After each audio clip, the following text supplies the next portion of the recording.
Actu Crypto, l'actualité des crypto-monnaies. 26 février 2021, Elon Musk prend la SEC de haut.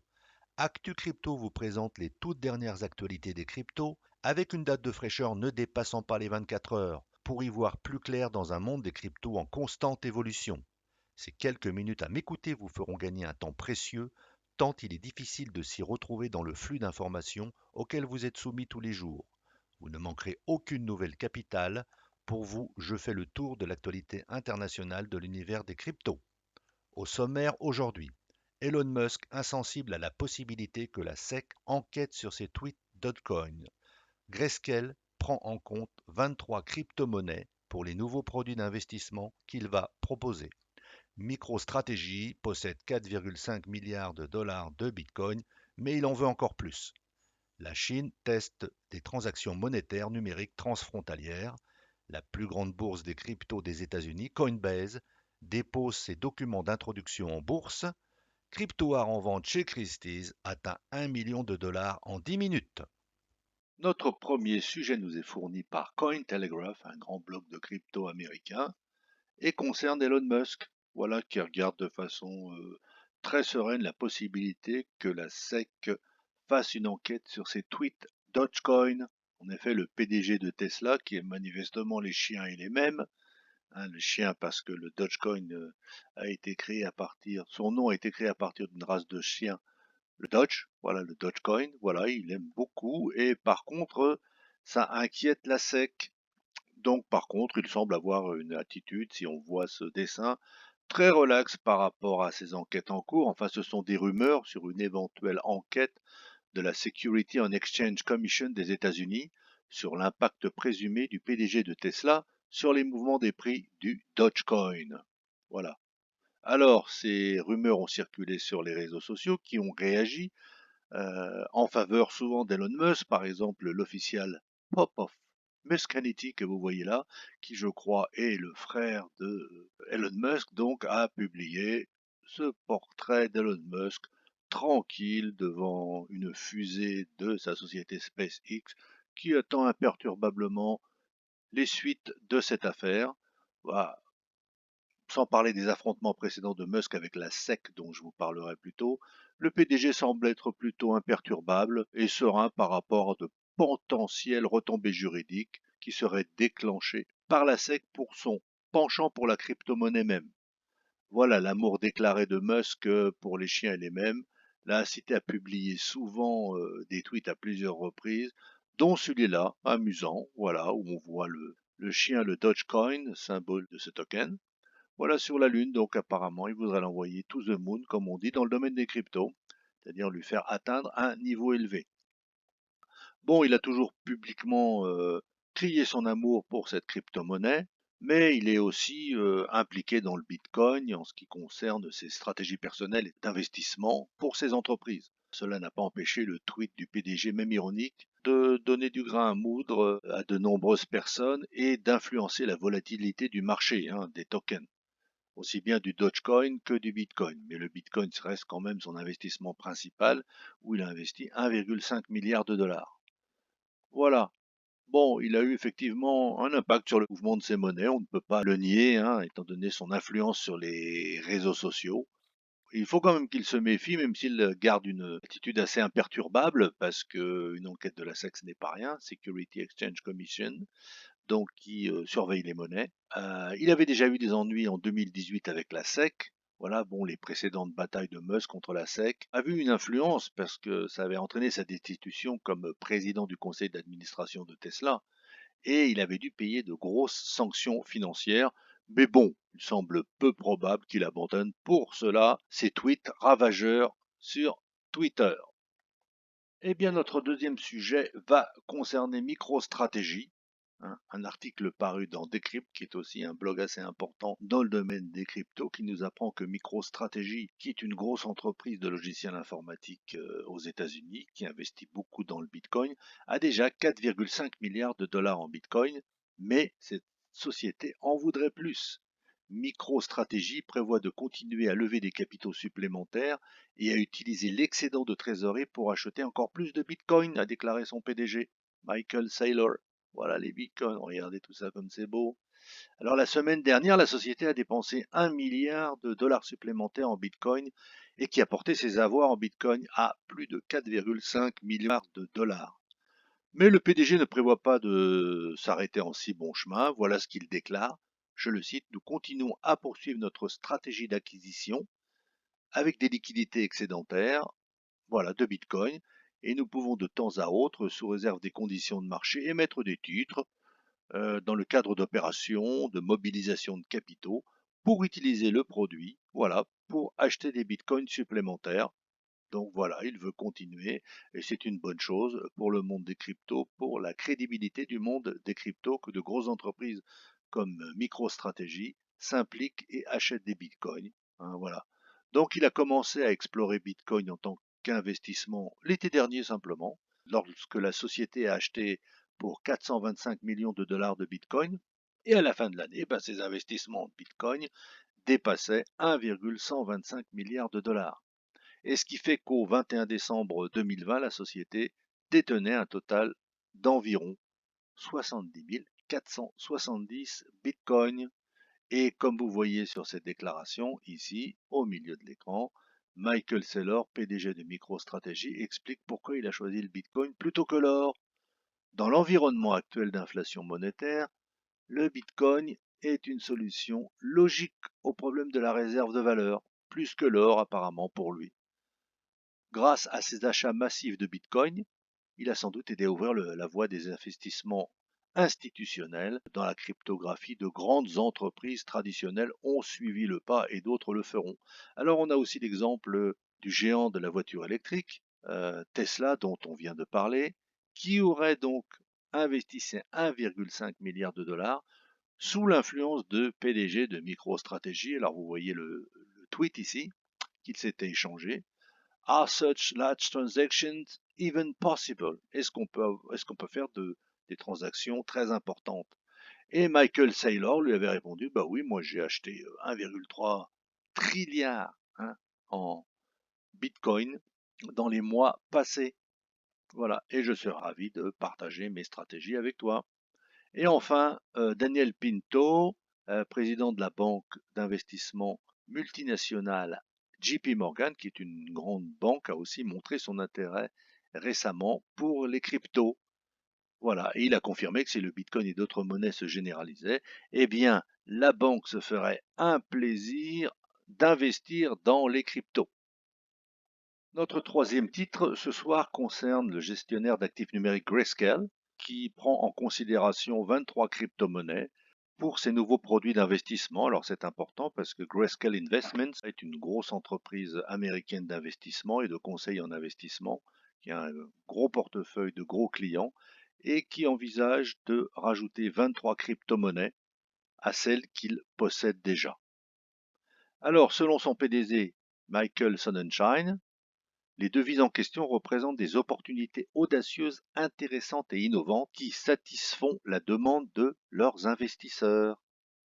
Voilà, Sonnenschein a ajouté que la société ne transformait peut-être pas tous les actifs de la liste en un produit d'investissement, mais qu'elle essayait d'introduire plus de diversité dans un espace qui est largement centré sur Bitcoin. Alors, il faut rappeler que Grayscale a déjà investi dans les crypto-monnaies, en particulier dans 8 très importantes, Bitcoin, Ethereum, Litecoin, ainsi que dans des projets plus petits comme Horizon et Zcash. Alors, Grayscale explore aussi le domaine de la DeFi, de la finance décentralisée. Alors, ne vous fiez pas au titre, un niveau de gris, c'est Grayscale, c'est la traduction brute de brut de chez Google Translate.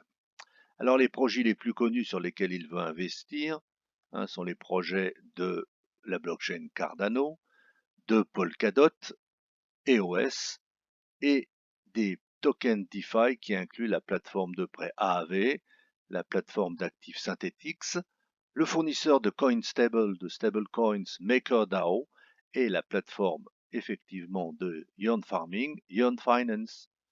Voilà, ces produits sont soutenus par une venture capital, capital risque, qui inclut la plateforme de stockage de fichiers décentralisé Filecoin et la plateforme de contrats intelligents basée sur Bitcoin Stacks. Bon, il comprend également Chainlink, un réseau d'Oracle qui sous-tend de nombreuses applications décentralisées. Donc très important aussi cet investissement au sens propre et figuré de Grayscale dans le domaine des crypto-monnaies pour la crédibilité et pour le futur de celle-ci. Évidemment, on ne pouvait pas passer sous silence l'introduction en bourse de Coinbase. Alors là, on a un article du Business Standard, hein, voilà, qui parle de cette introduction en bourse très importante. C'est la plus grande bourse de crypto des États-Unis et une des plus importantes au monde, hein, Coinbase, qui a déposé ses documents avant l'inscription au Nasdaq, qui est le deuxième marché d'actions le plus important après le New York Stock Exchange de Wall Street. Voilà. Alors, Coinbase Global, la société, qui est le plus grand échange de crypto-monnaies américain, a déposé sa demande, voilà, qui risque certainement d'être acceptée. Tous les documents sont corrects, ce qui devrait être un moment décisif pour l'industrie de la crypto et assurer sa réputation à la crypto de façon sans doute définitive. Voilà. Alors, ça a été lancé en 2012, hein, la société Coinbase, et elle a levé pour cette entrée en bourse plus de 500 millions de dollars auprès de bailleurs de fonds tels qu'Andreessen Horowitz, Combinator et Greylock Partners. Donc, nous souhaitons bonne chance à Coinbase dans cette introduction en bourse et qui va aider sans doute à faire parler en bien du monde de la crypto. Ce sera une très bonne chose. Notre titre suivant nous amène donc en Chine, de l'autre côté de la Terre, qui va tester des transactions monétaires numériques transfrontalières. La BPOC rejoint la Banque centrale des Émirats arabes unis dans le cadre du pont MCBDC, Multiple Central Bank Digital Currency, donc pour établir une monnaie digitale de central bank commune à plusieurs banques centrales. Voilà, c'est un projet de monnaie numérique pour les paiements transfrontaliers qui avait été initié par l'autorité monétaire de Hong Kong, qui est l'équivalent de la SEC aux États-Unis ou de l'AMF en France pour l'autorisation des actions.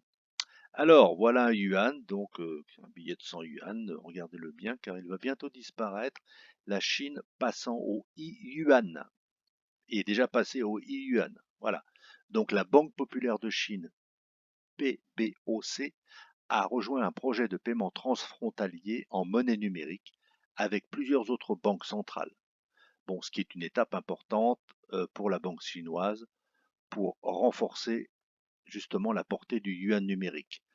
Dans un communiqué publié mercredi sur le site web de la PBOC, la banque a déclaré que son institution de la monnaie numérique et la Banque centrale des Émirats arabes unis avaient rejoint le pont pour la monnaie numérique avec plusieurs banques centrales, MCBDC, un projet de monnaie numérique pour les paiements transfrontaliers. Voilà. Alors ça c'est important parce que la Chine vient de se lancer, donc comme je vous l'ai dit, dans des monnaies, une monnaie numérique, le i-yuan, hein. Voilà. Donc les paiements transfrontaliers sont traditionnellement lents, coûteux et sujets à des problèmes de conformité réglementaire. Donc les participants à ce projet estiment que les monnaies numériques des banques centrales pourraient les accélérer tout en abaissant les coûts et en rendant les transactions plus transparentes. Ce sont des projets qui sont regardés par de nombreuses banques centrales au monde. Alors, les monnaies numériques gagnent du terrain, hein, les monnaies numériques des banques centrales, voilà, auprès des autorités monétaires du monde entier, ont de plus en plus d'importance et sont scrutées de près. Déjà en octobre de l'année dernière, les Bahamas avaient lancé la première monnaie numérique, voilà, qui s'appelait le $100 pour ses 393 000 résidents. Alors on suivit peu à peu la Chine et l'Uruguay, voilà, qui ont réalisé, ce sont les pays qui ont réalisé le plus de progrès dans ce domaine. Ainsi, au cours des derniers mois, la Chine a distribué des dizaines de millions de yuan numériques comme cadeau en argent aux citoyens de plusieurs grandes villes telles que Shenzhen, Suzhou et Pékin. Voilà. Alors, un grand professeur chinois d'économie, Wang Xingchen, a déclaré qu'il estimait que rejoindre le projet est une étape importante pour renforcer la portée internationale du yuan numérique. Voilà, le yuan numérique continuera à croître la surveillance des flux d'argent tout en augmentant l'efficacité des paiements transfrontaliers et en facilitant l'internationalisation du yuan, a déclaré HSBC dans un récent rapport HSBC étant une grande banque internationale. Et bien voilà, donc la deuxième économie mondiale a décidé de créer sa propre monnaie personnelle numérique. De plus en plus de banques centrales prêtent attention à ce phénomène.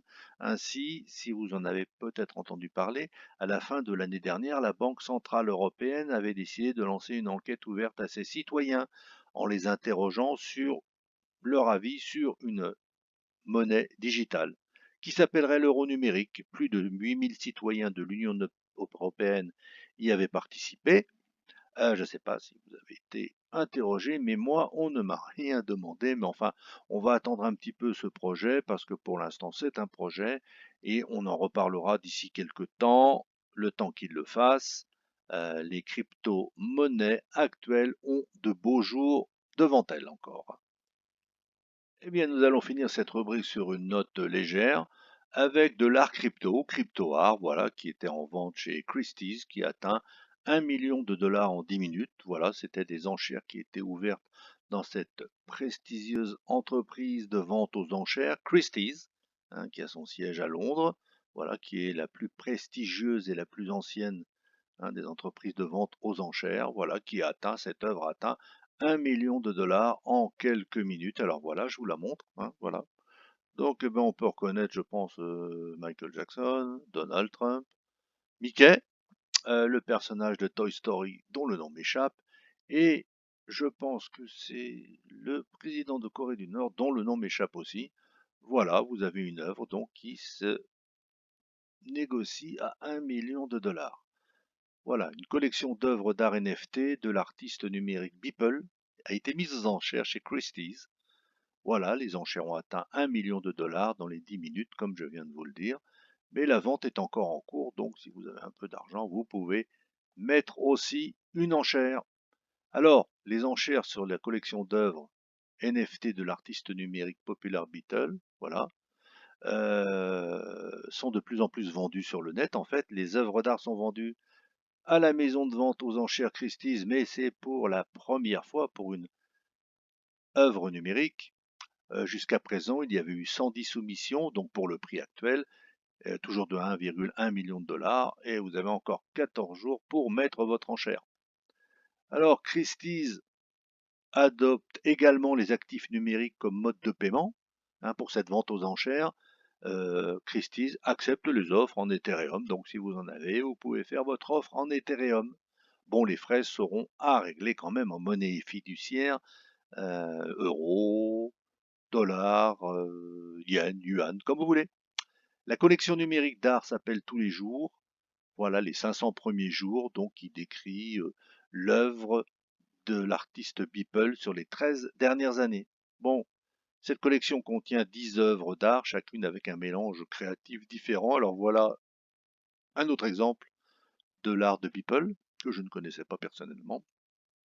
Alors, il paraît que c'est l'artiste le plus rentable dans le monde des cryptos, selon CryptoArt, avec 20,2 millions de dollars de ventes totales à ce jour, sur 824 œuvres d'art numérique. Alors, je rappelle à ceux qui ne connaissent pas les NFT, hein, que c'est un non-fungible token, donc jeton non fongible, donc ce sont des actifs numériques uniques, voilà, comme c'est indiqué en bleu ici, qui fournissent une propriété d'objets numériques tels que des œuvres d'art ou des objets.